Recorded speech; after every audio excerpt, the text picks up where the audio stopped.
Assalamualaikum warahmatullahi wabarakatuh. Merasa paling benar sendirian, merasa orang lain salah semua. Pokoknya kalau di luar lingkungannya udah kagak bener aja udah bahaya.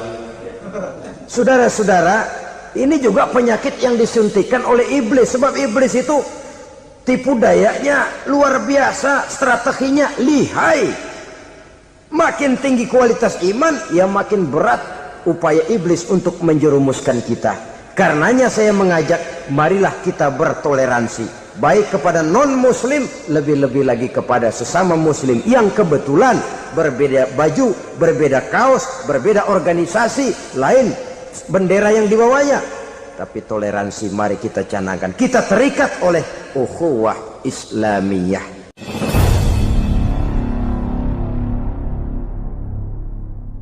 Maksud utama daripada diutusnya Rasulullah sallallahu alaihi wasallam ke alam ini tidak lain adalah untuk memperbaiki akhlak manusia. 14 abad yang lalu, dari sebuah kota kecil yang tidak ada dalam peta, lahir satu proyek raksasa, proyek memperbaiki akhlak manusia. Di tengah-tengah dunia pada ketika itu, Eropa masih biadab, Afrika belum dikenal orang, Asia sungguh sangat terbelakang, dan semenanjung Arabia dari berbagai aspek kehidupannya dikenal sebagai masyarakat jahiliyah. 13 tahun pertama dari perjuangan selama periode Mekah, apa yang dilakukan oleh baginda Rasul tidak lain adalah memperbaiki akhlak manusia kepada Allah Subhanahu wa ta'ala dengan menanamkan roh, jiwa dan semangat tauhid. Kita tahu bahwa masyarakat jahiliyah menyembah batu, menyembah patung, menyembah berhala yang mereka buat sesuai dengan kekayaannya masing-masing. 360 berhala di sekeliling Ka'bah merupakan bukti nyata dari sesembahan mereka.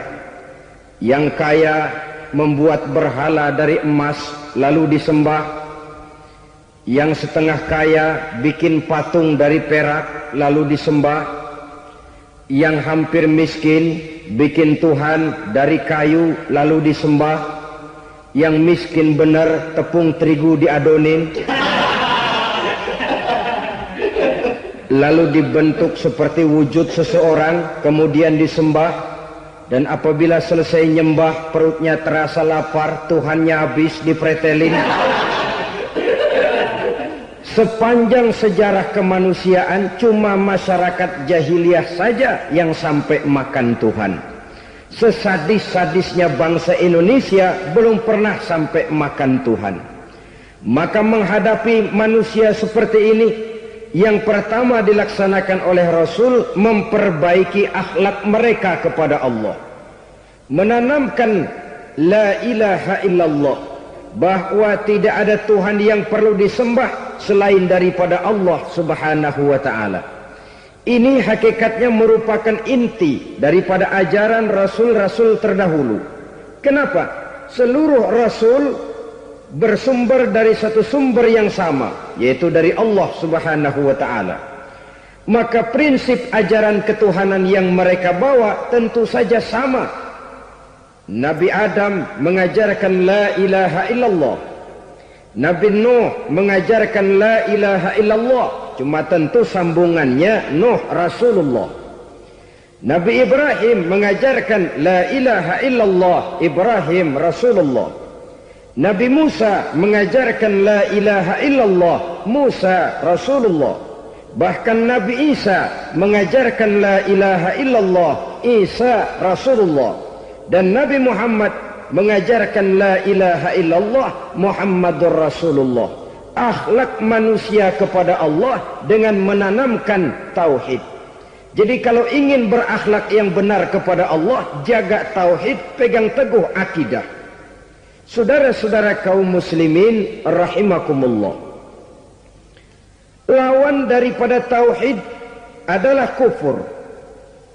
Kufur bisa dua, bisa kufur iman, bisa kufur nikmat. Kufur itu sifatnya, kafir itu orangnya. Ada orang kufur iman, dan ini merusak akhlak kepada Allah Subhanahu wa ta'ala. Kufur iman itu kadang-kadang bentuknya syirik, orangnya disebut musyrik. Kufur iman itu kadang-kadang bentuknya nifaq, orangnya disebut munafik.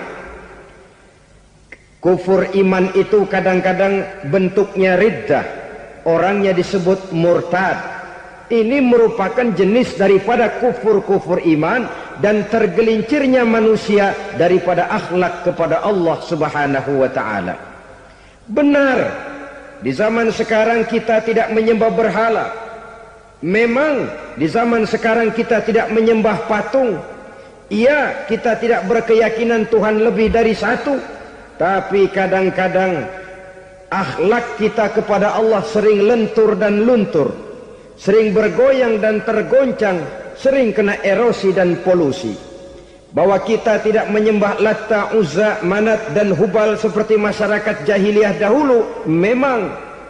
Tapi Latta zaman sekarang, Uzza zaman sekarang, Manat dan Hubal di zaman sekarang, berhala-berhala di abad kita sekarang ini, kadang-kadang bernama harta, kadang-kadang bernama wanita, kadang-kadang bernama tahta, mungkin juga bernama Toyota.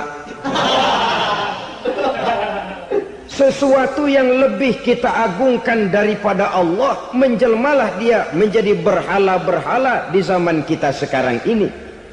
Manakala kita di kantor sudah lebih takut kepada kepala bagian kita daripada kepada Allah, maka Tuhan kita barangkali adalah kepala bagian kita.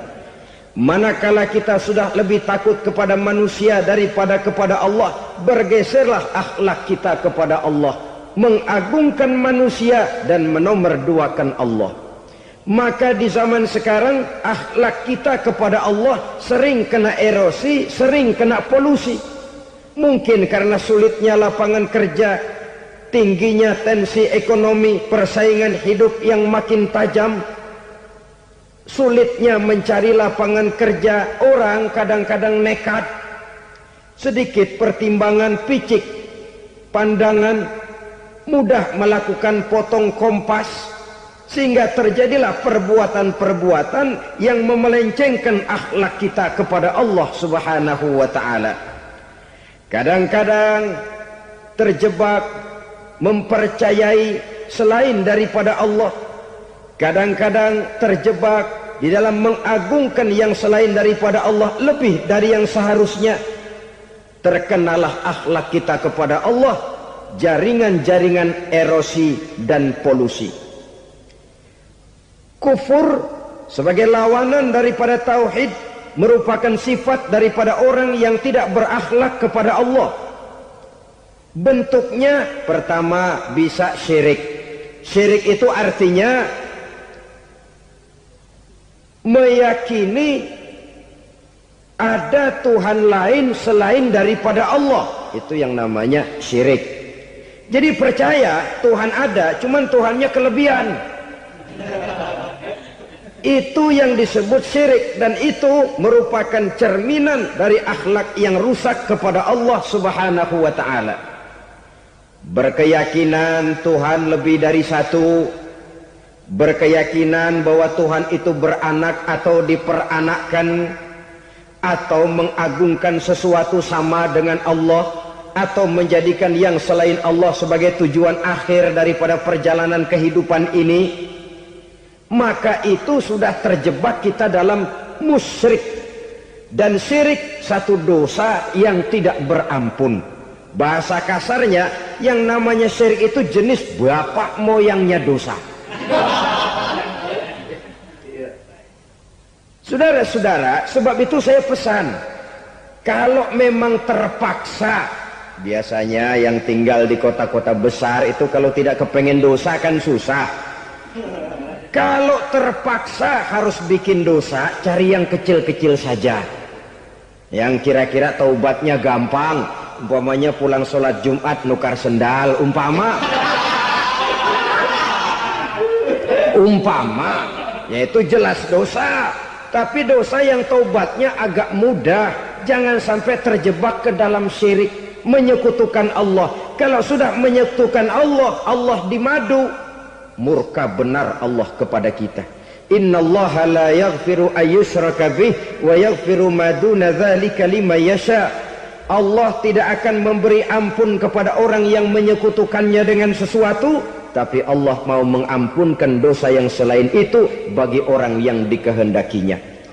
Jadi orang-orang yang sudah terjebak syirik, menyekutukan Allah, meyakini ada Tuhan lain selain daripada Allah, meyakini Tuhan beranak atau diperanakkan, bagaimanapun baiknya mereka di dunia, bagaimanapun sosial jiwanya, bagaimanapun pemurah tangannya memberikan santunan dan pertolongan kepada orang lain, kalau sudah syirik, seluruh nilai kebaikannya akan tidak ada gunanya lagi, karena tidak ada tempat nilai kebaikan itu bergantung. Sedangkan kita berbuat baik agar diterima oleh Allah. Kalau Allahnya marah kepada kita, siapa yang akan menerima nilai kebaikan itu sendiri? Ini bentuk yang pertama. Yang nyata-nyata menyembah berhala, syirik. Yang nyata-nyata beriktikad Tuhan lebih dari satu, syirik. Atau yang tersamar. Yang tersamar itu yang sering jadi penyakit kita. Saya sejak ada perkutut ini di rumah, perkutut. Saudara-saudara, yang merusak akhlak kepada Allah, yang merusak tauhid setelah syirik, bisa juga berbentuk nifak. Nifak itu sifatnya, orang yang punya sifat nifak disebut munafik. Asal katanya dari nafakun. Nafakun itu satu lubang yang punya dua muka, seperti goa, ada tempat masuk, ada tempat keluar. Maka munafik orang yang punya dua muka. Kalau bahasa kita, pandai bermain minyak di atas air, manis jika berhadapan, balik belakang lain bicara. Sehingga apa yang dinamakan nifak, kata Imam Ali Al-Jurjani dalam kitab ta'rifatnya, izharul imanu bil lisan wa kitmanul kufri bil qalbi. Menyatakan, menampakkan iman dengan lidahnya, tapi menyembunyikan kekafiran dalam hatinya. Dengan kata lain, lidahnya mah iman, hatinya mah kafir. Padahal hati itu yang dilihat, padahal hati itu yang dinilai. Kenapa lidahnya mengaku iman? Ya mungkin karena kepepet, mungkin karena kepentingan, mungkin karena ingin mencari kelemahan orang, lalu dia pura-pura beriman, tapi sesungguhnya hatinya kufur. Ini merupakan penyakit munafik. Dan terus terang, menghadapi orang munafik jauh lebih berat daripada menghadapi orang kafir. Kenapa? Munafik ini kan musuh dalam selimut. Mau dibilang musuh nyata-nyata, apalagi di zaman Rasul ya, ketika periode Madinah, berat sekali menghadapi orang munafik. Mau dibilang kafir, kalau ketemu assalamualaikumnya medok juga. Mau dibilang mukmin, di belakang ngegerundel, nyari-nyari penyakit, nyari-nyari lantaran, mencari-cari gara-gara. Kalau kafir jelas kafirnya, kalau musyrik jelas musyriknya. Tapi munafik, di depan kita dia mengaku beriman, di belakang kita dia caci maki kita. Maka demikian rupa watak orang munafik, Allah benci betul. Sampai dalam Quran orang munafik itu divonis innal munafikin fid darkil asfal minan nar. Orang-orang munafik di dasar jurang neraka yang paling bawah, keraknya neraka. Saudara-saudara kaum muslimin rahimakumullah, sebab munafik sangat berbahaya, membahayakan umat, membahayakan agama. Di depan kita mereka ngaku pura-pura beriman, kalau pidato luar biasa, memuji agama setinggi langit, menampakkan seolah-olah dia orang yang dekat dengan agama. Saudara-saudara, agama penting, agama mutlak. Tapi yang ngomong begitu agamanya apa, remeng-remeng. Cuma sekedar lipstick, cuma sekedar dekorasi, cuma sekedar kamuflase buat ngibuli orang lain. Dia mengaku beragama, mengatakan agama mutlak, menganggap agama penting, seolah-olah memperhatikan benar tentang tatanan kehidupan beragama, tapi sebenarnya di hatinya tidak lebih berkecamuk penyakit-penyakit kufur. Maka sifat munafik ini termasuk menodai tauhid, artinya merusak akhlak kita kepada Allah Subhanahu wa ta'ala.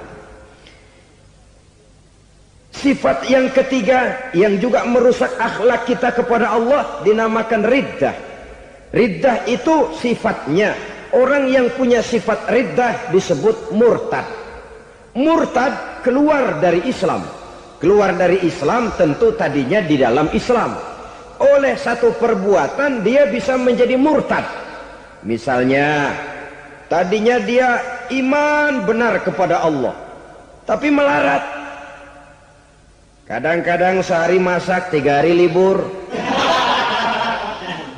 Akhirnya oleh kesulitan ekonomi dia tidak kuat.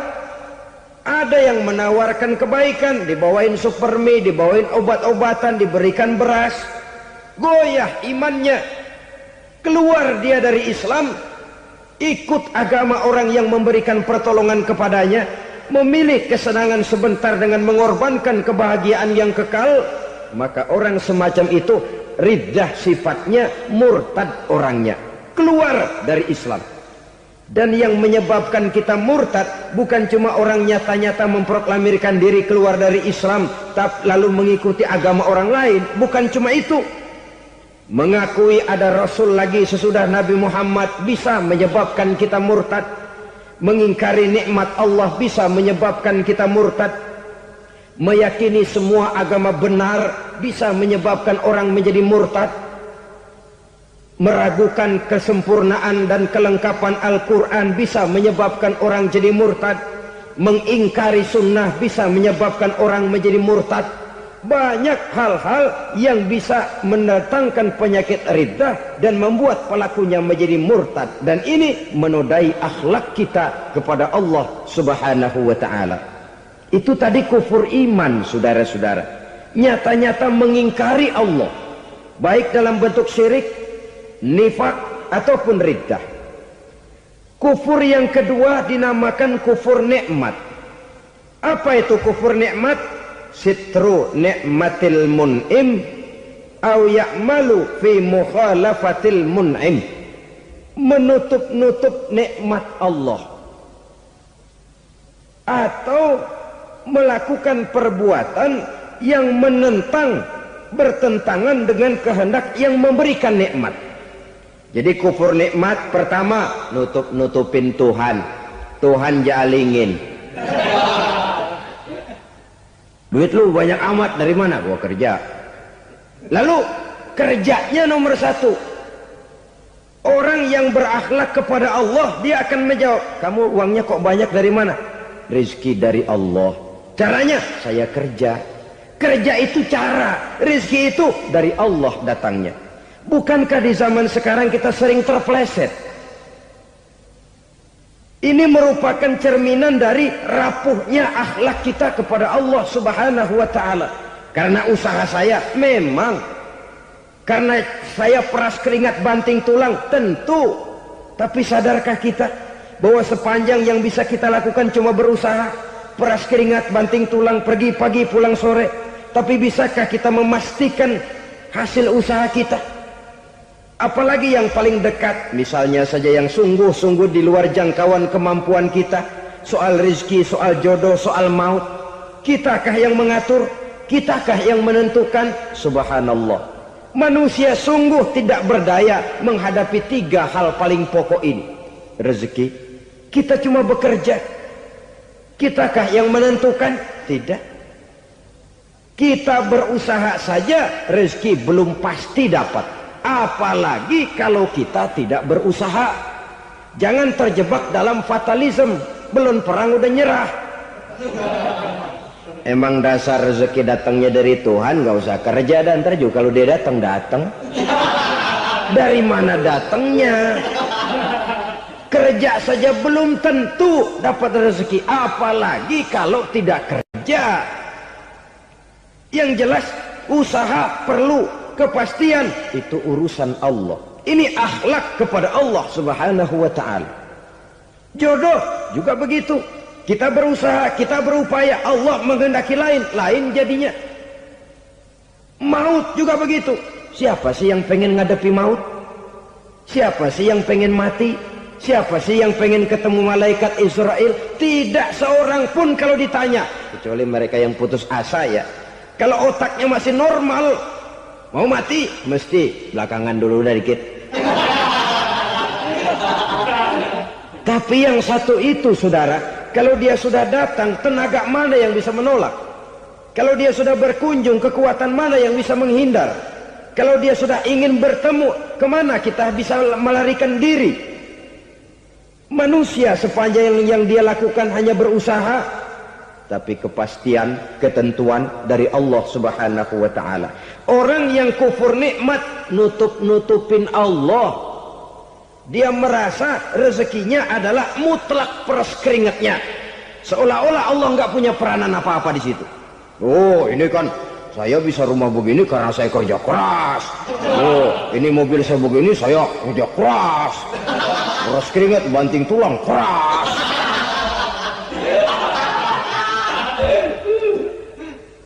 Saudara-saudara kaum muslimin rahimahkumullah.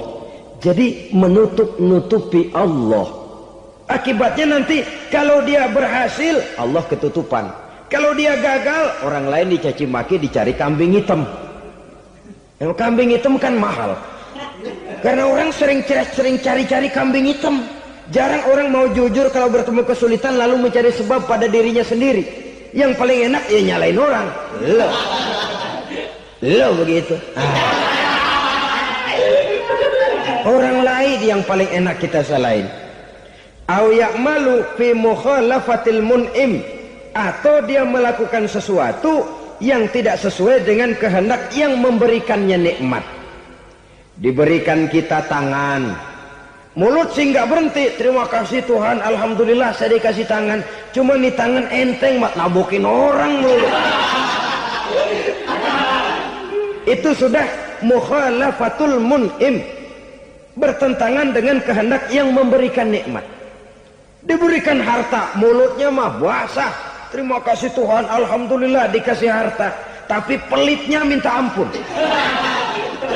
kikir koret medit. Ini juga termasuk kufur nikmat, mempergunakan suatu nikmat bertentangan dengan kehendak daripada yang memberikan nikmat itu sendiri.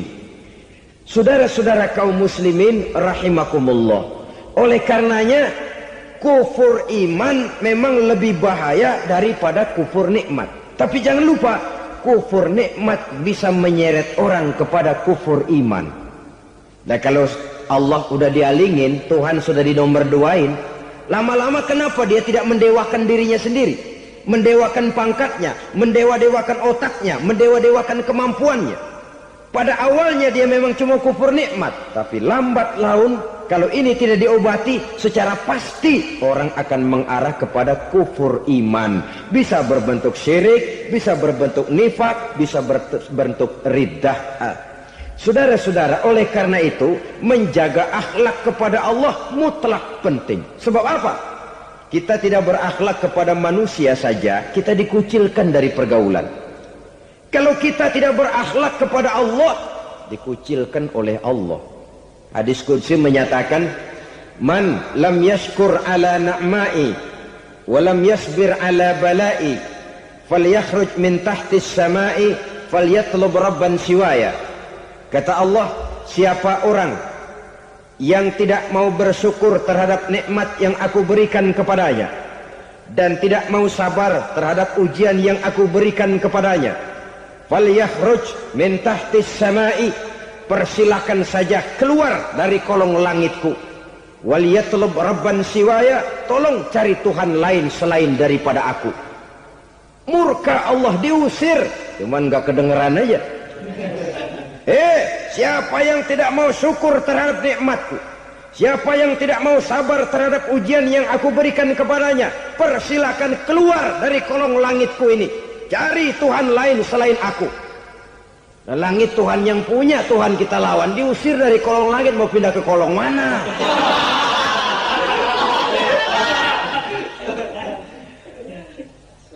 Jadi jangan merasa kufur nikmat kan enteng. Iya, kelihatannya begitu, tidak sebahaya kufur iman. Tapi kufur nikmat ini merupakan anak tangga yang kalau kita sudah mulai naik, kita akan naik terus sampai kepada tingkat di mana kita mengalami kufur iman. Kalau sudah ke sana, maka akhlak kita kepada Allah terkenalah erosi, terkena polusi, hancur akhlak kepada Allah, dan itulah sumber kesengsaraan abadi. Kalau cuma kita tidak berakhlak kepada manusia, barangkali resikonya cuma kehidupan di dunia ini. Mungkin juga ada kehidupan akhirat. Tapi kalau sudah tidak berakhlak kepada Allah, dunia akhirat kita rugi dan celaka. Maka pada kesempatan ini saya mengajak, marilah jaga baik-baik akhlak kita kepada Allah. Satu kali kita bertauhid, sampai mati kita bertauhid. Satu kali la ilaha illallah, jangan tergelincir lagi kita keluar daripada kalimat itu. Satu kali kita bertuhankan Allah, jangan bertuhan yang lain selain daripada Allah. Jangan sekutukan Allah, jangan samakan Allah dengan sesuatu, jangan mengangkat yang lain sama agungnya dengan Allah. Sebab dengan demikian kita seolah-olah sudah mengotori akhlak kita kepada Allah Subhanahu wa ta'ala. Ini berat, saudara-saudara. Ini tidak ringan. Kadang-kadang saya katakan tadi, masalah ekonomi, kadang-kadang persaingan hidup yang makin tajam, di tengah lapangan kerja yang makin sulit, di tengah orang banyak potong kompas. Kalau berpatokan kepada nilai tauhid, la ilaha illallah, tidak ada Tuhan selain Allah, maka saya tidak akan takut kecuali hanya kepada Allah. Saya tidak akan menggantungkan hidup kecuali hanya kepada Allah. Saya tidak akan minta rezeki kecuali hanya kepada Allah. Kadang-kadang situasi yang nekat membuat kita kehilangan keseimbangan, kehilangan pertimbangan, picik pandangan. Akibatnya kita merusak akhlak kepada Allah Subhanahu wa ta'ala. Ironinya kan orang sekarang kalau ditanya, lu nyolong ya? Iya. Kok berani? Emang. Lu nggak tahu Tuhan lihat? Tahu. Kok nyolong juga? Biarin. Kalau Tuhan mah lihat, jangan gak ribut. Enggak ribut katanya. Kalau orang lihat, 2 orang saja tahu, geger kelurahan. Ini kan sudah mendustai dirinya sendiri, sudah merusak akhlaknya kepada Allah Subhanahu wa ta'ala. Tuhan gak ribut katanya. Saudara hadirin yang saya hormati, jadi oleh karenanya akhlak kita kepada Allah merupakan basis daripada kehidupan beragama. Kalau itu sudah mulai rapuh, mulai terkena erosi dan polusi, mulai rusak, dikhawatirkan nanti nilai ibadah kita kepada Allah juga akan turut ambruk karenanya. Saudara-saudara kaum muslimin rahimakumullah, tugas yang kedua memperbaiki akhlak manusia kepada sesama manusia. Kita tahu Islam sesuai dengan namanya adalah agama damai. Maka akhlak manusia kepada sesama manusia menempati porsi yang penting dalam kehidupan beragama. Bagaimana seorang muslim bergaul, bertata krama terhadap sesama manusia. Mari kita lihat lebih jauh persoalannya. Untuk memudahkan pembicaraan dari kacamata agama, kita kelompokkan saja manusia itu dalam 2. Pertama yang seiman dan yang kedua yang tidak seiman. Yang tidak seiman itu kita sebut saja kufur atau kafir. Nah, kepada yang kafir pun kita diajarkan untuk berakhlak. Apalagi kepada yang memang nyata-nyata seiman, sekeyakinan, seakidah. Kemanapun Islam datang, ke negara manapun ia masuk, ia tidak menaburkan kerusakan. Jadi tidak benar kalau orang pernah itu menggambarkan saking sentimennya, seorang orientalis pernah menggambarkan Nabi Muhammad di tangan kirinya Quran, di tangan kanannya pedang, menggambarkan seolah-olah Islam dikembangkan dengan kekerasan. Sebenarnya tidak sama sekali. Kalaupun dalam sejarah perkembangan Islam pernah terjadi perang, maka perang dalam Islam sesungguhnya, apabila kita amati sejarahnya, bukan untuk memaksakan agama, karena memang agama tidak bisa dipaksakan, tetapi justru untuk mempertahankan agama dari segala macam hambatan, rintangan, hinaan, dan fitnahan. Tapi kemanapun yang jelas Islam masuk, dia tidak pernah membuat kekacauan, kerusuhan, ataupun penghancuran. Candi Prambanan bahkan dipugar, gereja-gereja tidak ada yang dihancurkan oleh umat Islam. Kenapa? Islam agama damai. Soal agama, soal lakum dinukum waliyadin, la ikraha fid din, qad tabayyana ar-rusydu minal ghayy. Tidak ada paksaan dalam beragama, sebab nyata yang benar dengan yang tidak benar.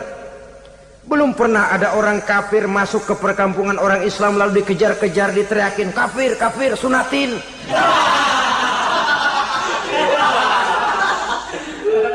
Belum pernah. Kenapa? Islam menghormati orang lain agama. Nah, yang kafir ini macam-macam, saudara. Ada kafir harbi. Nah, ini kafir kerok. Ini kafir yang nyata-nyata memproklamirkan permusuhan kepada umat Islam, nyata-nyata mengganggu ketenangan umat Islam. Kafir yang seperti ini yang boleh diperangi. Misalnya kita mau sembahyang Jumat dijagain, nggak boleh sembahyang Jumat, getok palanya. Kafir harbi artinya tantangan perang datang dari mereka, bukan kita yang mulai, mereka yang buka front. Prinsipnya umat Islam tidak boleh mencari-cari musuh, tapi pun tidak boleh lari kalau ketemu musuh. Musuh jangan dicari, ketemu jangan lari. Karena itu kesan seolah-olah umat Islam ini teroris, umat Islam ini destroyer, umat Islam ini sering menimbulkan keonaran, kerusakan. Sungguh satu fitnahan yang sangat keji. Umat Islam adalah umat yang cinta damai. Islam di masa perkembangannya masuki Eropa melalui Selat Gibraltar, Jabal Tariq, memasuki Spanyol. Islam tidak pernah meruntuhkan gereja, Islam tidak pernah membunuh orang-orang Nasrani. Bahkan Islam mewariskan peradaban dan kebudayaan yang begitu tinggi nilainya di bidang ilmu pengetahuan, sampai ketika itu Barat banyak mengkaji ilmu pengetahuan dari dunia Islam. Buku-buku berbahasa Arab diterjemahkan ke bahasa Yunani, dipelajari oleh para cendekiawan di negeri Barat sana. Mereka mengambil manfaat yang banyak dari masuknya Islam ke Eropa. Sementara gereja tetap berdiri dengan megahnya, kuil-kuil tempat peribadatan tidak satupun yang diusik-usik. Kenapa? Islam agama yang cinta damai. Asal dia tidak diganggu, asal kehormatannya tidak dihinakan. Jadi kafir harbi, kafir yang nyata-nyata nantang perang, ngajak berkelahi. Itu kafir yang nyari penyakit. Kafir harbi ini boleh diperangi dengan catatan mereka yang memang mulai.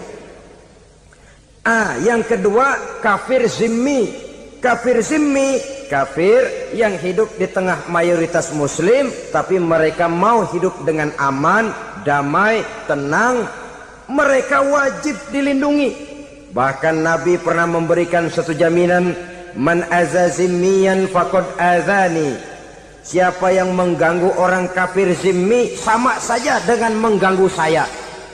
Kehormatannya dijaga, harta bendanya dilindungi, anak istrinya pun dilindungi. Dan ini jadi kenyataan. Saudara bisa lihat di negara-negara yang mayoritas penduduknya beragama Islam, orang-orang kafir di luar Islam hidup dengan tenang, aman, damai. Di Saudi Arabia, di luar tanah haram, di luar Mekah dan Madinah, banyak orang-orang kafir mencari nafkah. Mereka tenang, aman, dilindungi undang-undang. Begitu di Mesir, begitu di negara Indonesia yang berdasarkan Pancasila ini. Kehidupan beragama menimbulkan gairah, rukun, tenang, aman, damai, sepanjang tidak saling ganggu, tidak saling usik, menghargai orang yang sudah beragama, tidak menjadikan penganut suatu agama sebagai sasaran dari dakwah agama lainnya. Saudara-saudara kaum muslimin rahimakumullah. Jadi memang oleh Al-Quran kita dianjurkan asidda alal kuffar ruhama bainahum, tegas kepada orang kafir, kasih sayang kepada sesama muslim.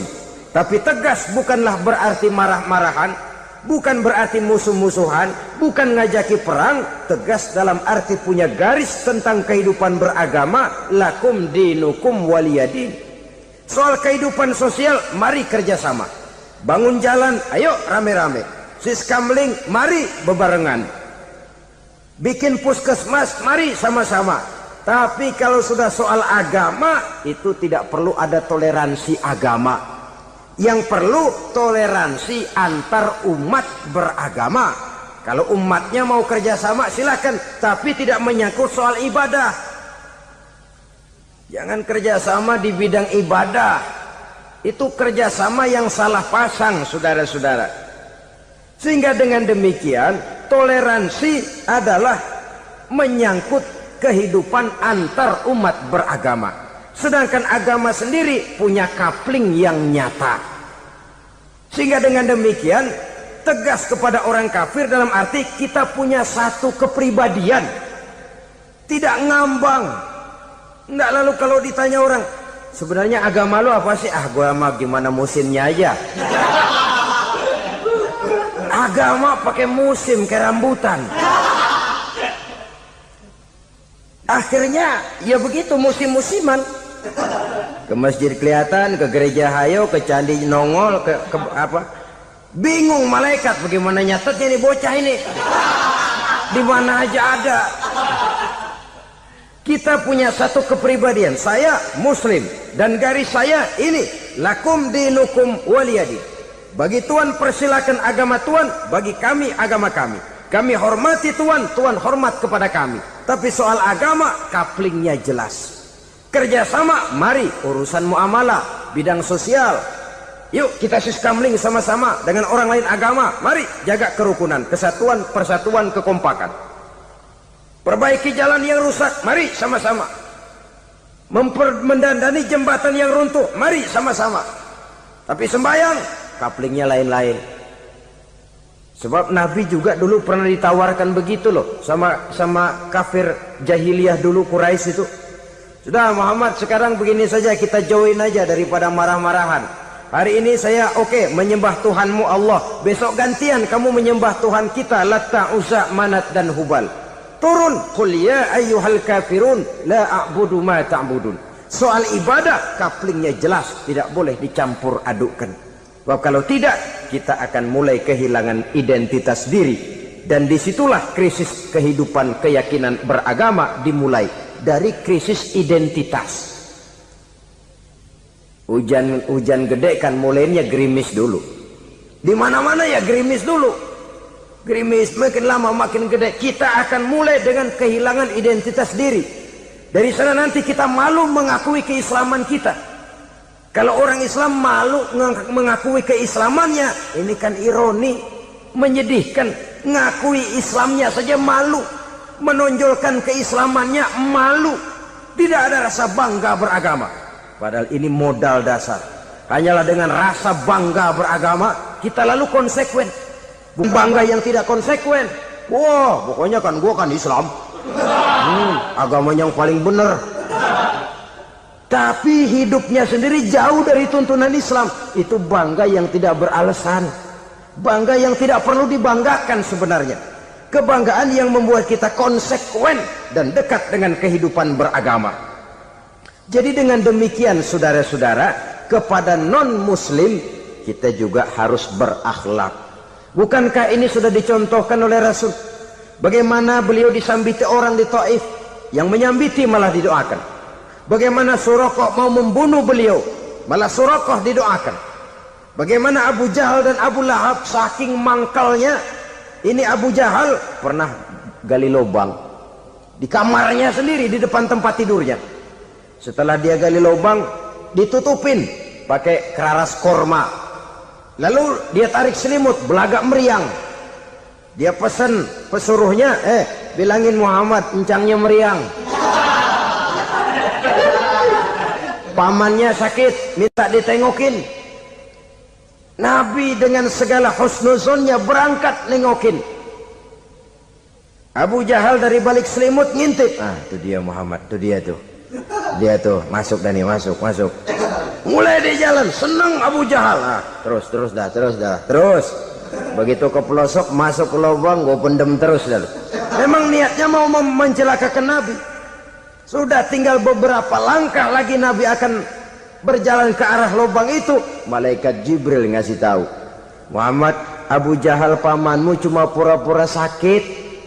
Di depan tempat tidur itu ada lubang sudah dia gali untuk menjerumuskan kamu. Sudah balik pulang. Balik badan Nabi. Sudah hampir mau melangkah, kakinya malah muter pulang. Abu Jahal yang ngelihat Nabi sudah hampir jatuh nggak jadi, balik pulang. Lupa kalau lagi sakit. Udah Muhammad buruan sini. Nabi ke pintu, dia kejar. Dia lupa sama lubang yang dia gali. Begitu dia kejar, dia yang ke pelosok masuk ke dalamnya. Sejak saat itu ada pepatah, man hafara hufratan waqa'a fiha. Siapa yang suka nggali lubang, dia sendiri bakal terpelosok ke dalamnya. Jatuh dia ke lubang yang dia gali. Padahal ya paling banter 2 atau 3 meter paling dalam. Dari dalam lubang itu dia teriak-teriak, Muhammad, tolongin, pamanmu kecebur. Kasih tahu Muhammad, kasih tahu. Datang lagi lah pesuruhnya, Muhammad, pamanmu Abu Jahal kecebur, minta tolong diangkatin. Sudah diulur tambang, habis sambung lagi, nggak bisa sampai. Masa iya, cuma kamu yang bisa nolong. Apa yang dilakukan Nabi? Balik mau nolongin. Akhlak. Kita kalau ada orang gali lubang buat nyeburin kita, dia sendiri yang kecebur. Gorok gua kagak lemin loh. Mati sekalian dah. Nabi mah enggak, balik nolongin tuh Abu Jahal. Kenapa paman kecebur? Iya Muhammad, tolong, tambang udah diulur-ulur, sambung-sambung nggak sampai. Aduh kasihan paman, nih pegang tangan saya. Nabi cuma ulurin tangan, nyampe dipegang oleh Abu Jahal. Diangkat ke atas, nyampe atas, apa kata Abu Jahal? Tambang bergulung-gulung nggak nyampe, kamu cuma pakai tangan doang kok bisa Muhammad, hebat banget sihirmu. Mukjizat dia bilang sihir, udah ditolongin nyela lagi, kan yang enak kita injak palanya. Orang dulu bilang wah katanya nolongin anjing kejepit, udah selesai ditolongin malah yang nolong digigit. Saudara hadirin yang saya hormati, kepada orang-orang kafir kita harus berakhlak, menghormati mereka, tidak memaksakan satu keyakinan dalam batas-batas yang ditolerir oleh agama, yaitu pada masalah-masalah sosial dan muamalah. Itu kepada non-muslim, apalagi kepada sesama muslim. Baik akhlak kepada orang tua, akhlak kepada guru, akhlak kepada jiran atau tetangga, itu semua termasuk dalam akhlak kepada sesama manusia. Akhlak kita kepada orang tua, kadang-kadang kita orang timur ini ketularan orang barat. Engkongnya dianggap CS, salaman main kedet aja halokong, engkongnya bahalo di bengong. Saudara-saudara kaum muslimin rahimakumullah, akhlak yang tua kepada yang muda, akhlak yang muda kepada yang tua, kepada jiran dan tetangga, kepada sanak famili dan handai tolan, pendeknya kepada sesama muslim. Tetangga ada haknya, ada hak tetangga yang kalau kita berakhlak itu harus dipenuhi. Contoh kecil, kalau saya beli radio, itu saya dong boleh berpikir, ini radio saya beli pakai uang saya setel di rumah saya, sekeras-kerasnya ada apa sama orang lain? Radio gua, yang beli gua pakai duit gua, gue setel di rumah gue, ada urusan apa sama orang lain? Itu kalau menurut saya. Tapi tetangga sebelah saya kan bisa juga ngomong begitu, mata gue, Yang ngantuk gue tidur di rumah gue. Kenapa suara radio lu masuk kemari? Ketika itulah lalu kebebasan saya nyetel radio dibatasi oleh kebebasan tetangga saya yang mau tidur. Ini sudah akhlak namanya. Umpamanya lagi ada Nabi ajarkan, iza tobakhta maraqatan fa'akthir ma'aha wa ta'ahad jiranaka. Kalau kamu masak sayur banyakin kuahnya, bagiin tetangga kamu. Bukan bagiannya itu yang jadi soal, tapi akhlak kepada tetangga.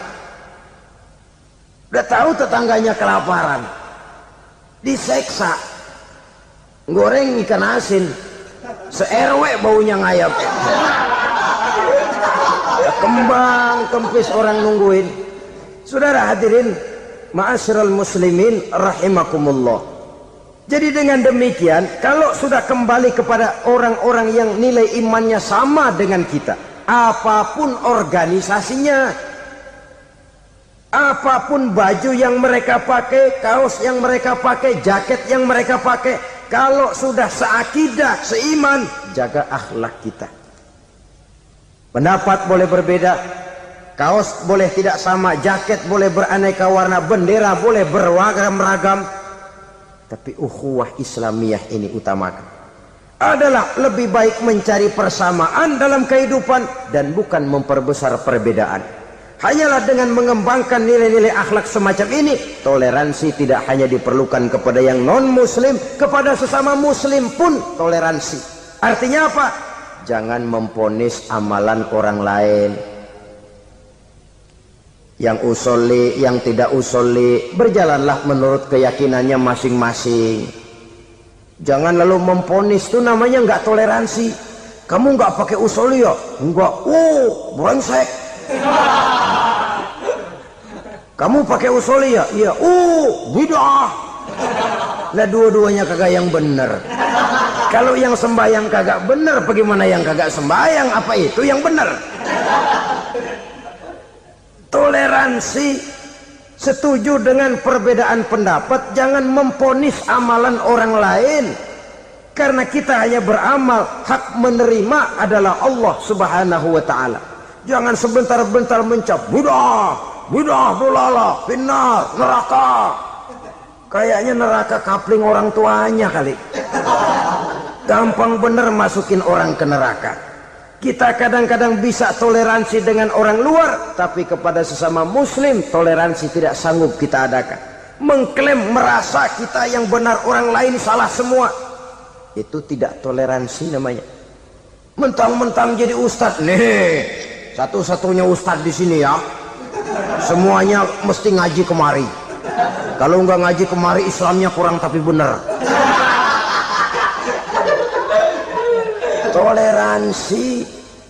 Saudara-saudara kaum muslimin rahimakumullah, lapang dada menghargai orang yang berbeda pendapat, apalagi kalau perbedaan pendapat itu menyangkut hal-hal yang tidak prinsipil, menyangkut hal-hal yang sekunder dalam kehidupan beragama, menyangkut masalah-masalah yang dalam bahasa fikih disebut soal-soal furu'iyah. Tidak usah menyebabkan kita bersih tegang. Kepala sama hitam pendapat boleh berbeda dan halal. Bahkan Nabi mengatakan ikhtilafu ummati rahmatun. Perbedaan pendapat di kalangan umatku bahkan menjadi rahmah, sepanjang perbedaan pendapat itu diiringi dengan rasa toleransi. Tapi kalau sudah main baku hantam, main klaim, memponis orang lain, akhirnya timbullah keretakan. Jangan heran kadang-kadang satu masjid dua kelir. Ya soal kelir boleh kelar-kelir, boleh kelar-kelir, tapi kalau harus terlalu mencolok menyebabkan timbulnya keretakan, saya kira yang akan turun bukan lagi rahmah tapi bala. Bala akan menimpa kita, jatuh kita menjadi umat yang lemah. Oleh karena di antara kita sendiri, sesama kita tidak pandai bertoleransi, tidak lapang dada. Ada anak muda kelihatannya mau majuan dikit, yang tua curiga. Nih, kalau dia maju pasaran gua bangkrut dong nih. Lalu ditekan tuh anak ditekan melejit. Kadang-kadang yang tua maksudnya baik mau memelihara, yang muda salah terima. Kan tua kejemur. Dari dulu sampai sekarang gitu-gitu doang. Anak kemajuannya. Padahal yang tua barangkali maksudnya juga baik, mau memelihara. Sebenarnya kalau kita bisa mencoba mencari titik temu dengan alur komunikasi, tidak merasa diri yang paling benar, tapi toleransi, boyak menerima pendapat orang lain, setidaknya mau mendengar omongan orang. Yang susah kalau udah kena penyakit nggak mau ngerti omongan orang, nggak mau nerima pendapat orang. Kodok di kolong tempayan, cukeng kayu asem, asal ijo udah ijo aja ijo dah. Nggak ngerti omongan orang, yang kayak begini yang orang jadi kesandung. Oleh karena itu saudara-saudara, alangkah nikmatnya kehidupan ini apabila kita menyadari kita ini ummatan wahidah, satu umat yang satu, yang diikat dengan akidah. Kalau kepada yang non muslim saja kita diajarkan untuk berakhlak, apatah lagi kepada yang seiman, seakidah, sekeyakinan. Wajarkah perbedaan pendapat yang kecil-kecil lalu menyebabkan kita bertolak belakang, cerai-berai, centang perenang? Bila bertemu di jalan yang satu menyisih ke kiri, yang lain menyingkir ke kanan. Kalaupun juga bercampur di tengah kumpulan orang banyak, persis air dengan minyak. Yang atu melengos, yang atu madep mojok. Orang lain senyum, dia mau pada manyun. Saudara-saudara kaum muslimin rahimakumullah, realita ini walaupun tidak enak, pahit, tapi masih hidup di sebagian masyarakat kita. Ini yang perlu kita atasi. Soal toleransi kepada orang lain, sejarah sudah membuktikan. Mari kita jangan cuma bisa mengajak orang lain, umat lain untuk bertoleransi dengan kita, tapi kepada sesama kita. Toleransi ini perlu kita tegakkan, perlu kita bina, terutama di dalam kita menuju bentuk ideal daripada konsep ukhuwah Islamiyah ini, yang memang selalu kita akan cari bentuk-bentuk idealnya sejalan dengan perkembangan situasi dan kondisi yang dihadapi oleh umat. Perbedaan organisasi, perbedaan kepentingan organisasi tidak seharusnya menyebabkan kita merasa meremehkan orang lain dan mengangkat diri, mengklaim diri sebagai yang ter. Jadi dengan demikian, apabila yang pertama tadi akhlak kepada Allah dinamakan hablum minallah, maka yang kedua ini merupakan hablum minan nas. Jikalau baik akhlak kita kepada Allah, baik akhlak kita kepada manusia, nikmat rasanya menjalani kehidupan. Kadang-kadang orang akhlaknya kepada manusia baik, tapi kepada Allah tidak baik. Hormat sama yang tua, menyayangi yang muda, sama tetangga rukun, tapi sama Tuhan nggak mau sujud. Ini baik kepada manusia, tapi tidak berakhlak kepada Allah. Atau sebaliknya, sujudnya sama Allah mah tekun, bener, khusyuk, bahasanya juga fasih, luar biasa. Tapi sama manusia sombong, takabur, ujub, merasanya dia doang yang paling benar. Sebab iblis itu ya, itu kadang-kadang datang lewat hati, dan memang selalu markasnya di situ. Kalau dia tidak bisa menggoda kita dengan yang lain, dia tumbuhkan sifat ujub. Dia bisikin, wah memang di kampung ini yang paling banyak ibadahnya ente, yang lain mana, lihat tuh kerocok semua.